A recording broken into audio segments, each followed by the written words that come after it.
దేవుడు ప్రేమిస్తున్నాడు కనుక వారికి ఎలాంటి ఇబ్బందులు అనారోగ్య పరిస్థితులైనా వాళ్ళని దేవుడు ప్రేమిస్తున్నాడు.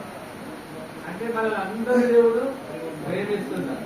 హల్లెలూయా హల్లెలూయా.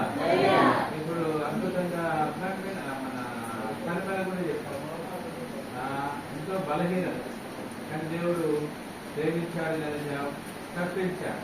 దేవుడికి స్తోత్రం. హల్లెలూయా. 91వ కీర్తనలో మనకు ఆ మాట దొరుకుతుంది. 91వ కీర్తన ఒకసారి చూడండి, ఆ మాట మనకు దొరుకుతుంది. 91:14 అతను నన్ను ప్రేమించుతున్నాడు కనుక.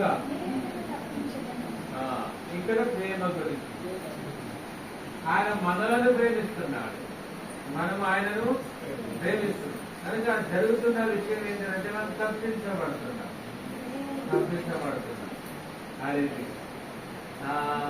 మీకు ఒక మంచి మాట ఏంటంటే, దేవుడు లోకాన్ని ఎంతో ప్రేమిస్తున్నాడు. చెప్పండి,